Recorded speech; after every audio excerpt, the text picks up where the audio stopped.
नमस्कार, राष्ट्रभोज से मैं पवन केसवानी। छत्तीसगढ़ को लूटने वाले, शराब घोटाला करने वाले और तमाम तरीके से दूसरे घोटालेबाजों के दिन अब जब जेल में कट रहे हैं, तो पुराने मुख्यमंत्री भूपेश बघेल की परेशानी बढ़ना लाजमी है। दरअसल लंबे समय से इस बात की प्रतीक्षा हो रही है, भूपेश बघेल अब और तब कब जेल में जाते हैं, कब गिरफ्तार होते हैं। इन सब कयासों के बीच कुछ खास राजनीतिक चर्चा भी हो रही है कि क्या जानबूझकर भूपेश बघेल को गिरफ्तार नहीं किया जा रहा है, जिससे कुछ और गहरा मकसद साधा जा सके। अंदर खाने की ऐसी कुछ गहरी बातें जिसे मैं और ज्यादा गहराई से समझना होगा। आज छत्तीसगढ़ के शराब घोटाले में पुराने आबकारी मंत्री कवासी लखमा जेल में बंद हैं। उन्होंने भोलेपन से कहा था कि मैं तो अनपढ़ हूं, तो कभी कहा था कि अरुणपति त्रिपाठी उससे साइन करवा लेते हैं। ऐसी ढेर सारी बातों के अलावा एक पुराने अनपढ़ मंत्री के पास से कुछ लिखी हुई डायरी मिली। उस डायरी में कुछ बड़े बड़े लोगों के नाम है, वो नाम अब सामने आ रहे हैं, सबूत भी सामने आ रहे हैं और ऐसी ऐसी गहरी बातें सामने आ रही है जिसकी हकीकत जानने समझने के लिए अब कोर्ट को भी दखल देना पड़ रहा है। दरअसल शराब घोटाले के मामले के किंग पिन माने जा रहे अनवर ढेबर, जो पुराने महापौर एजाज ढेबर के बड़े भाई हैं, उन्होंने ईडी के कोर्ट के अलावा ईओडब्ल्यू के कोर्ट में भी इस बात का आवेदन लगाया था कि जब शराब निर्माता डिस्टिलरी 1200 करोड़ रुपए का मुनाफा कमाती है, जैसे कि ईडी ने खुद अपने आरोप पत्र में बताया है, तो ऐसे में भला शराब निर्माता कंपनियों को पार्टी क्यों नहीं बनाया जाए। लेकिन ईडी की कोर्ट ने इससे भी एक कदम आगे बढ़कर शराब निर्माता कंपनियों के अलावा शराब कारोबार से जुड़े हुए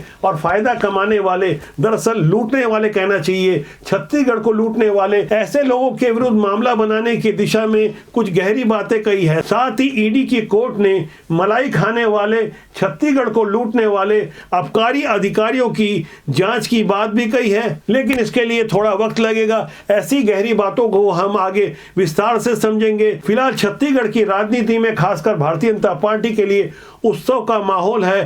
ट्रिपल इंजन की सरकार का जो जश्न मनाया जा रहा है, वहां अंबिकापुर और रायपुर जैसे नगर निगमों से कुछ अलग ही तस्वीर देखने के लिए सामने आ रही है। ऐसी तस्वीरें जिनकी चर्चा लंबे समय तक होगी। पहले ट्रिपल इंजन के जश्न को समझ लें, उसके बाद शराब घोटाले से संबंधित कुछ अंदर खाने की बातें होगी। दरअसल अंबिकापुर में मंजूषा भगत महापौर बनी है और महापौर बनने के बाद उन्होंने जो वक्तव्य दिया है उसके गहरे अर्थ निकाले जा रहे हैं। दरअसल अंबिकापुर में ईसाई समाज के मतावलंबी डॉक्टर अजय तिर्की महापौर थे और अंबिकापुर की राजनीति को जो अच्छी तरह से समझता है उसे अच्छी तरह से मालूम है कि किस तरह से यहाँ वोटों का ध्रुवीकरण होता है। अजय तिर्की के विरुद्ध कुछ गंभीर आरोप भी लगे थे। वो ईसाई मिशनरी से जुड़े हुए थे और तमाम तरीके से ईसाई मिशनरियों को लाभ पहुंचाते रहे थे। अब बात भारतीय जनता पार्टी की महापौर मंजूषा भगत की, जिन्होंने साफ तौर पे कहा है कि वो कुर्सी में बैठने से पहले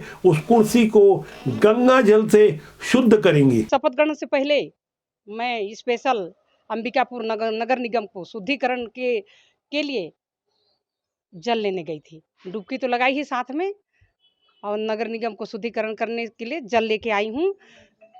और बैठने से पहले पूजा पाठ के साथ जो ऑफिस से ही शुरू करूँगी, जो ऑफिस में मैं बैठूंगी उसमें गंगा जल का छिड़काव होगा, उसके बाद अपना काम शुरू करूंगी। अंबिकापुर नगर निगम की पहली हिंदू महापौर मंजूषा भगत की इन बातों के अर्थ को आप अच्छी तरह से समझ गए होंगे कि किस तरह से खुलकर बिना किसी राग लपेट कर भारतीय जनता पार्टी की ये जिम्मेदार महापौर अपने एजेंडे को स्पष्ट रूप से रख रही हैं। अब बात रायपुर महापौर मीनल चौबे की, उन्होंने भी साफ तौर पर कह दिया है कि वो कुर्सी में बैठने से पहले गंगा जल से उस कुर्सी का शुद्धिकरण करेंगी। दरअसल रायपुर में एजाज ढेबर जो मुस्लिम समाज के हैं वो महापौर थे। हालांकि मीनल चौबे ने ये हिंदू मुस्लिम वाली बात नहीं कही, लेकिन एजाज ढेबर जो पार्षद चुनाव भी हार चुके हैं, उन्होंने बता दिया कि मीनल चौबे ऐसा क्यों कर रही हैं। वहाँ पर बनने के बाद हमको हमारी पार्टी के द्वारा कुंभ स्नान करवाया गया, तो कुंभ स्नान में हम स्नान किए हैं, तो हम गंगा जल भी वहाँ से लेकर आए हैं।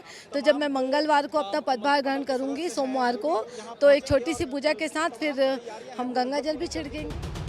नगर निगम में शुद्धिकरण की बात कर रहे हैं, मतलब नगर निगम में जितने भी जनप्रतिनिधि थे पूरे प्रदेश में, जो पार्षद के रूप में थे, सभापति के रूप में थे, वो कोई अल्पसंख्यक के श्रेणी से थे, कोई एससी थे, कोई एसटी थे, कोई ओबी से थे, बहुत सारे वर्गों का ये अपमान कर रहे हैं।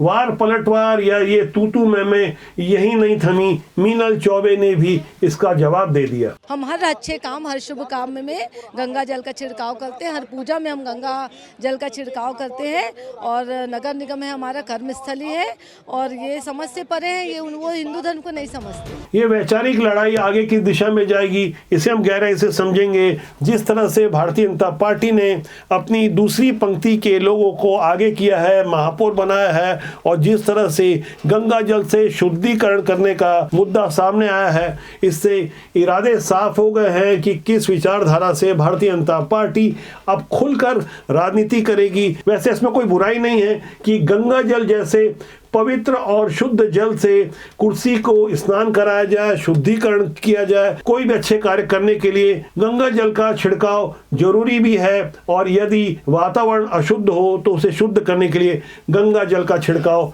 होता है। गंगा जल के बाद अब बात छत्तीसगढ़ के शराब घोटाले से, उस शराब घोटाले से जहां दावा किया गया कि 2161 करोड़ का घोटाला हुआ और कवासी लखमा जो करीब 45 दिनों से जेल में बंद है, और कवासी लखमा क्या एक मोहरा थे, इसके पीछे जो ताकतें काम कर रही थी, जिन अधिकारियों का दिमाग काम कर रहा था, जिन डिस्टिलरियों से सप्लाई हो रही थी, उसके बारे में कुछ गहरी बातें ईडी के कोर्ट ने कही है। ईडी के कोर्ट ने बीते 24 फरवरी को अपने आदेश में साफ तौर पर कहा है कि शराब निर्माता कंपनियों को आरोपी बनाया जाए। इसके बाद शराब निर्माता कंपनियों सहित 8 लोगों को आरोपी बनाते हुए सम्मन जारी किया गया है। इसमें man power supplier Siddharth Singhania, 3 शराब निर्माता कंपनी और एक शराब कारोबार से जुड़ी हुई अन्य कंपनी को कोर्ट ने तलब किया है। दरअसल जेल में बंद अरवर ढेबर ने धारा 190 सीआरपीसी के तहत विशेष न्यायालय में यह आवेदन किया था, जिसके बाद ईडी के कोर्ट ने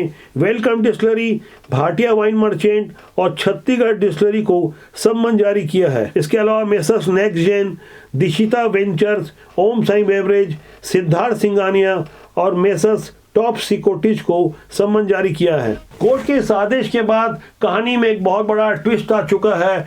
आबकारी अधिकारी जो अब तक बसते फिर रहे थे, उनके बारे में भी ईडी का दावा था कि डिस्टिलरी और आबकारी अधिकारी शासन के दबाव में काम कर रहे थे। वहीं इसी ईडी ने अपने आरोप पत्र में यह भी स्पष्ट किया है कि इन्हीं डिस्टिलरी ने 1200 करोड़ रुपए अनुचित तरीके से कमाए हैं। अधिकारी जो अभी तक पार्टी नहीं बन रहे थे, एसी में बैठे हुए मजे कर रहे थे, उनकी जेल जाने की बारी आ चुकी है। बकायदा उनके बारे में ईडी के कोर्ट ने स्पष्ट किया है कि छत्तीसगढ़ के आबकारी अधिकारियों के विरुद्ध प्रोसिक्यूशन सेक्शन अभी नहीं आया है, इसीलिए प्रोसिक्यूशन कंप्लेंट सेक्शन हो जाएगी, तब उनके खिलाफ जांच की जाएगी। आबकारी विभाग के अधिकारियों के खिलाफ ईडी की कोर्ट में सम्मन इसके बाद ही जारी होगा। उड़न दस्ते का काम होता है अवैध शराब पकड़ना, लेकिन आबकारी विभाग का यही उड़न दस्ता, यही आबकारी अधिकारी और यही आयुक्त शराब घोटाले मामले में यदि संलिप्त हो जाए और नकली शराब, नकली होलोग्राम के माध्यम से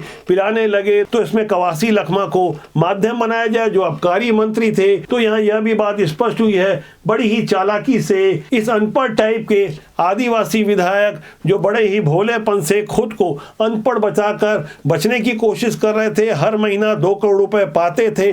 36 महीने तक उन्होंने 72 करोड़ रुपए प्राप्त किए, जैसा कि ईडी की ओर से दावा किया जा रहा है। ऐसी रिश्वत बांटने वाले लोगों के नाम के बारे में कुछ और नए खुलासे हुए हैं। उससे पहले जो आबकारी अधिकारी रडार में हैं, जो छत्तीसगढ़ की जनता को न केवल लूट रहे थे, नकली शराब, नकली होलोग्राम के माध्यम से बंटवा रहे थे, उनकी लिस्ट आप देखिए, जिनके ऊपर गाज गिरने की पूरी संभावना है। आप अपनी स्क्रीन में इनके नामों पर गौर करें। ये सफेद पोश अधिकारी हैं: जनार्दन कौरव, अनिमेश नेताम, विजय सेन शर्मा, प्रमोद कुमार नेताम, रामकृष्ण मिश्रा, विकास गोस्वामी, इकबाल खान, नितिन खंडूजा, नवीन प्रताप सिंह, मंजूश्री कसेर, सौरभ बख्शी, दिनकर वासनिक, आशीष श्रीवास्तव, मोहित जायसवाल, नीतू नोतानी, रवीश तिवारी, गरीब पाल दर्दी, नौर सिंह ठाकुर, सोनल नेताम। ईडी की ओर से दावा किया गया कि आबकारी विभाग में काम करने वाले इकबाल खान और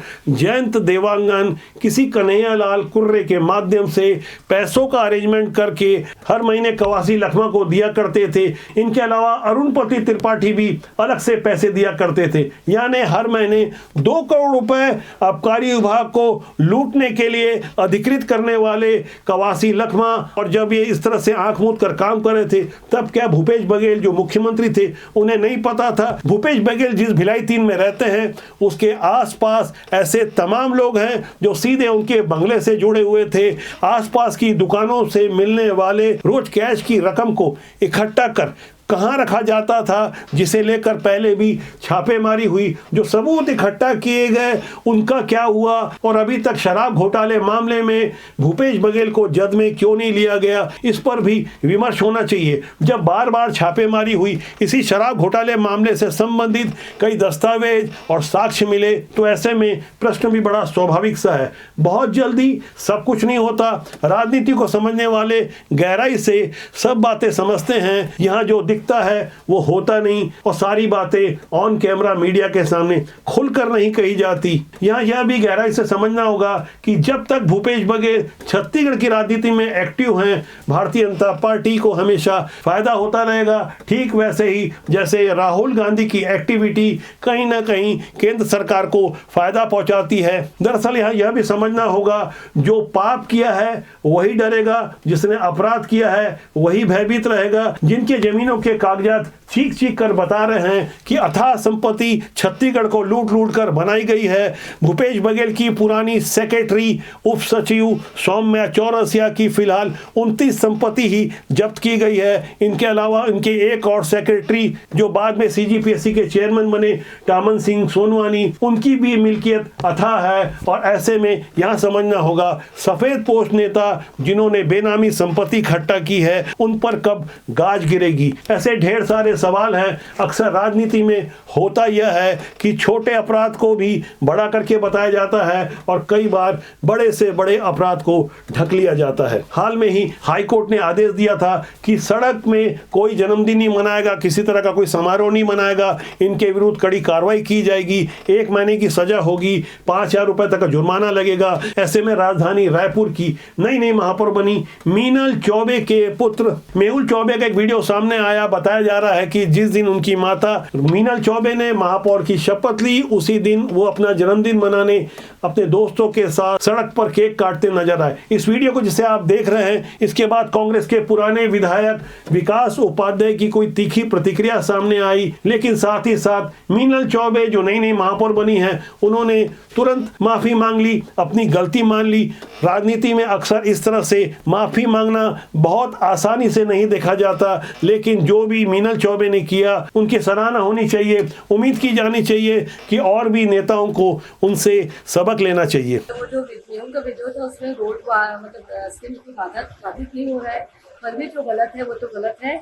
मेरे और मेरे परिवार के कारण मैं जनता की सेवा करने के लिए आई हूँ, और मेरे और मेरे परिवार के कारण अगर किसी को भी कोई असुविधा हुई होगी तो मैं सार्वजनिक रूप से इसके लिए क्षमा मांगती हूँ। रायपुर नगर निगम की प्रथम व्यक्ति के रूप में जिनके सुपुत्र का जन्मदिन वो उत्साह से मना रहा है, बिल्कुल उसको संज्ञान में लेना चाहिए और उसके ऊपर भी कार्रवाई होनी चाहिए। लेकिन जिस विकास उपाध्याय ने तीखी प्रतिक्रिया दी, कानून का हवाला दिया और बताया कि कानून सबके लिए बराबर है, उन्हीं विकास उपाध्याय के विरुद्ध उन्हीं की पार्टी के एक बड़े पुराने नेता राकेश सिंह बैस ने जो आरोप लगाए, उन आरोपों पर आप गौर करें। लेकिन इस मामले में विकास उपाध्याय की कोई प्रतिक्रिया अभी तक सामने नहीं आई, न ही उन्होंने माफी मांगी और न ही उन्हें अपने किए पर कोई पछतावा है।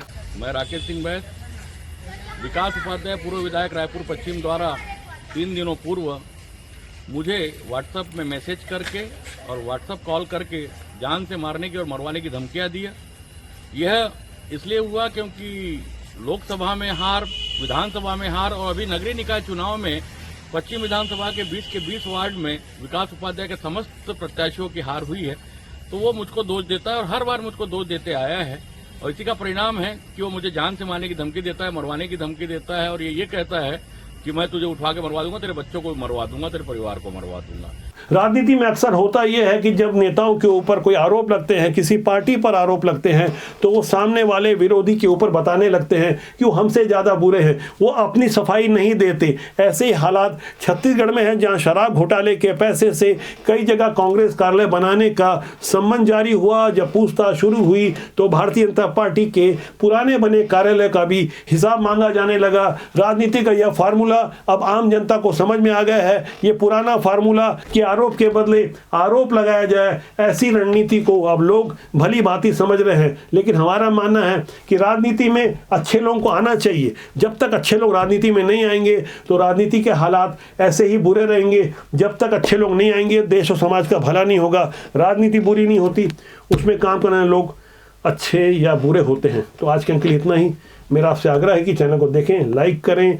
रविवार को किसी बड़े मुद्दे पर हम विमर्श करेंगे। बहुत जल्दी मेरी आपसे फिर मुलाकात होगी। नमस्कार।